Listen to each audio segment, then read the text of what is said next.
They were told that they were special all the time. They were told that they could have anything they want in life, just because they want it. So you take this group of people, and they graduate school, and they get a job, and they're thrust into the real world, and in an instant, they find out they're not special, their moms can't get them a promotion, that you get nothing for coming in last, and by the way, you can't just have it because you want it, right? And in an instant, their entire self-image is shattered.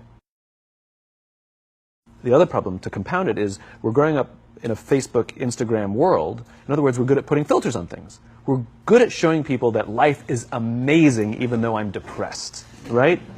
And so everybody sounds tough, and everybody sounds like they got it all figured out. And the reality is there's very little toughness, and most people don't have it figured out. They don't have the coping mechanisms to deal with stress. So when significant stress starts to show up in their lives, they're not turning to a person, they're turning to a device, they're turning to social media, they're turning to these things which offer temporary relief. We know that engagement with social media and our cell phones releases a chemical called dopamine. That's why when you get a text, it feels good, right? So, we've all had it where you're feeling a little bit down or feeling a bit lonely, and so you send out 10 texts to 10 friends, hi, hi, hi, hi, hi. Dopamine is the exact same chemical that makes us feel good when we smoke, when we drink, and when we gamble. In other words, it's highly, highly addictive, right?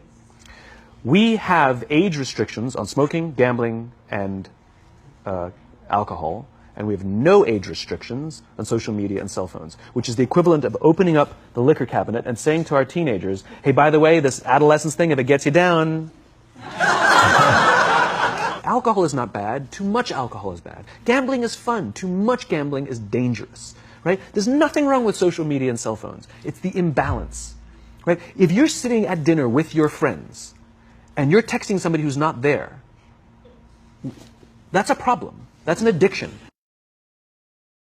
Now you add in the sense of impatience, right? They've grown up in a world of instant gratification. You want to buy something, you go on Amazon, it arrives the next day. You want to watch a movie? Log on and watch a movie. You don't check movie times. You want to watch a TV show? Binge. You don't even have to wait week to week to week. Everything you want, instant gratification, except job satisfaction and strength of relationships. There ain't no app for that. They are slow, meandering, uncomfortable, messy processes. And so I keep meeting these wonderful, fantastic, idealistic, hardworking, smart kids. They've just graduated school. They're in their entry-level job. And I sit down with them and I go, how's it going? They go, I think I'm going to quit. I'm like, why? They're like, I'm not making an impact. I'm like, you've been here 8 months. It's as if they're standing at the foot of a mountain. And they have this abstract concept called impact that they want to have in the world, which is the summit. What they don't see is the mountain. I don't care if you go up the mountain quickly or slowly, but there's still a mountain. And so what this young generation needs to learn is patience. That some things that really, really matter, like love, or job fulfillment, joy, love of life, self-confidence, a skill set, any of these things, all of these things take time.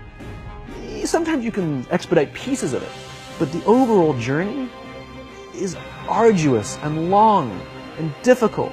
And if you don't ask for help and learn that skill set, you will fall off the mountain.